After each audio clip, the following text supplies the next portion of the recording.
حبيبنا وحبيب ربنا وشفيعنا وسندنا ومولانا محمدا عبده ورسوله أرسله الله تعالى بالحق إلى الناس كافة بشيرا ونذيرا وداعيا إلى الله بإذنه وسراجا منيرا.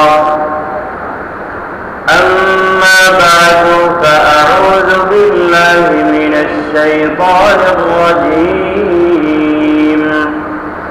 بسم الله الرحمن الرحيم. لقد جاءكم رسول من أنفسكم عزيز عليه ما عنتم حريص عليكم بالمؤمنين رؤوف رحيم. فإن تولوا فقل حسبي الله لا إله إلا هو عليه توكلت وهو رب العرش العظيم. وعن أبي هريرة رضي الله عنه قال قال رسول الله صلى الله عليه وسلم إنما مثلي ومثل الناس كمثل رجل استوقد نارا فلما أضاءت ما حوله جعل الفراش وهذه الدواب التي تقع في النار يقعن فيها فجعل ينزعهن ويغلبنه ويقتحمن فيها فأنا آخذ بحجزكم عن النار وهم يحتقمون فيها. رواه الإمام مسلم رحمه الله وغيره من الأئمة.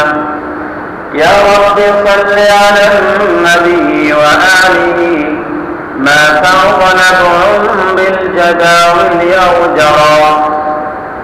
يا رب صل على النبي محمد ما سج جرح في سبيلك وانبرا.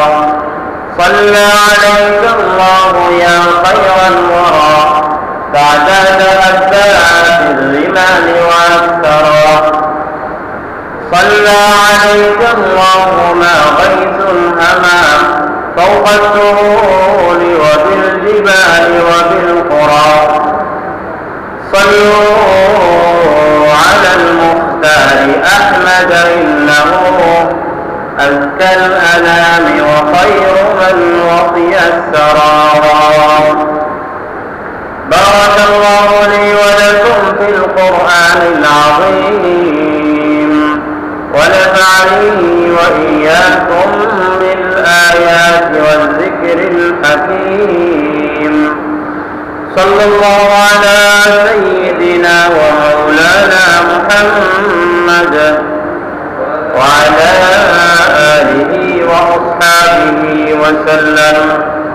صلى الله على سيدنا ومولانا محمد وعلى آله وأصحابه وسلم. صلى الله على سيدنا ومولانا محمد وعلى آله وأصحابه وسلم. مولا كريم العالشان শাহী দরবারে লাখো কোটি শুকর। তিনি আমাদেরকে মাহে রবিউল আউয়ালের সর্বশেষ জুমাবারে সালাতুল জুমআ আদায় করার উদ্দেশ্যে আসা নামাজের অপেক্ষায় অপেক্ষমান হয়ে বসে থাকার তৌফিক দান করেছেন, সেজন্য আমরা সবাই বলি আলহামদুলিল্লাহ। নবীজি সাল্লাল্লাহু আলাইহি ওয়াসাল্লামের জন্মের মাস, হিজরতের মাস, ইন্তেকালের মাস রবিউল আউয়াল। রবিউল আউয়াল আসলেই আমাদেরকে বিশেষভাবে, সবসময় তো আমাদের নবীজির কথা স্মরণ আছে, বিশেষভাবে একটু বেশি স্মরণ করিয়ে দেয়। সেই হিসাবে আমরা বিগত কয়েক সপ্তাহ থেকে সিরাতুন নবী সাল্লাল্লাহু আলাইহি ওয়াসাল্লাম, নবীজি সাল্লাল্লাহু আলাইহি ওয়াসাল্লামের সিরাত এবং জীবনী নিয়ে আলোচনা করতেছি। কারণ নবীজি সাল্লাল্লাহু আলাইহি ওয়াসাল্লামের সিরাত চর্চা, নবীজি সাল্লাল্লাহু আলাইহি ওয়াসাল্লামের জীবনী নিয়ে আলোচনা করলে তখন তার আদর্শ আমাদের সামনে সুস্পষ্ট হয়, আর আমাদের সঠিক পথে চলার সময় আমাদের সঠিক পথ দেখায় এবং সঠিক পথে অটল থাকার উপর সহযোগিতা করে নবীজি সাল্লাল্লাহু আলাইহি ওয়াসাল্লামের আদর্শ। সকল ক্ষেত্রে নবীজির মধ্যে রয়েছে আমাদের জন্য উত্তম আদর্শ। লাকাদ কানা লাকুম ফি রাসূলিল্লাহি উসওয়াতুন হাসানাহ লিমান কানা ইয়ারজুল্লাহা ওয়াল ইয়াওমাল আখির ওয়া যাকারাল্লাহা কাসীরা। নেককার বান্দাদের জন্য আল্লাহর হাবিব সাল্লাল্লাহু আলাইহি ওয়াসাল্লামের মধ্যে রয়েছে সর্বোত্তম আদর্শ। তো আমাদের ব্যক্তি জীবন, আমাদের পারিবারিক জীবন, আমাদের সামাজিক জীবন, আমাদের রাষ্ট্রীয় জীবন, সব জায়গাতেই নবীজি সাল্লাল্লাহু আলাইহি ওয়াসাল্লামের আদর্শ, উত্তম আদর্শ রয়েছে। তো রাষ্ট্র পরিচালনা বা এমনিতেই নেতৃত্ব এবং পরিচালনার ক্ষেত্রে নবীজি সাল্লাল্লাহু আলাইহি ওয়াসাল্লামের মধ্যে যে সমস্ত মহৎ গুণ ছিল, সেই গুণগুলি সম্পর্কে গত সপ্তাহে আমরা আলোচনা শুরু করেছিলাম। বলা হয়েছিল নবীজি সাল্লাল্লাহু আলাইহি ওয়াসাল্লামের মধ্যে পরিচালনা এবং নেতৃত্বের যে সমস্ত মহৎ গুণ ছিল, তার থেকে একটি ছিল আল আফু ওয়াত তাসামুহ, সাধারণভাবে মানুষকে ক্ষমার দৃষ্টিতে দেখা। ব্যক্তি বিশেষে, অবস্থা বিশেষে, জায়গা বিশেষে হয়তো ভিন্ন হতে পারে, কিন্তু নরমালি আল আফু ওয়াত তাসামুহ, ক্ষমার দৃষ্টিতে মানুষকে দেখা। কখনো কেউ ভুল করলে সেই ভুলকে এত বড় করে না দেখে তাকে কিভাবে ঠিক করা যায়, কিভাবে ঠিক করা যায়। আমাদের বডিতে যখন কোনো রোগ হয়, আল্লাহ মাফ করুক, যখন জটিল কোনো রোগ হয়, তখন বিভিন্ন ডাক্তারের কাছে আমরা যাই যে কোনোভাবেই মানে অপারেশন ছাড়া কোনো ব্যবস্থা করা যায়। হ্যাঁ, ওই রকম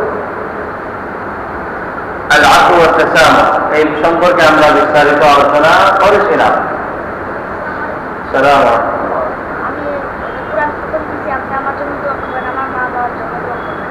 ঠিক আছে। 2 নম্বর গুণ হচ্ছে আখযুর রাই ওয়াল মাশূরা, নিজের যতই বড় হই না কেন আমার অধীনস্থ যারা আছে তাদেরকে নিয়ে মশওয়ারা করে চলা, পরামর্শ করে চলা। নবীজি সাল্লাল্লাহু আলাইহি ওয়াসাল্লামের সব কিছু আল্লাহ সুবহানাহু ওয়া তাআলার পক্ষ থেকে পরিচালিত হতো ওয়াহী এবং প্রত্যাদেশের মাধ্যমে।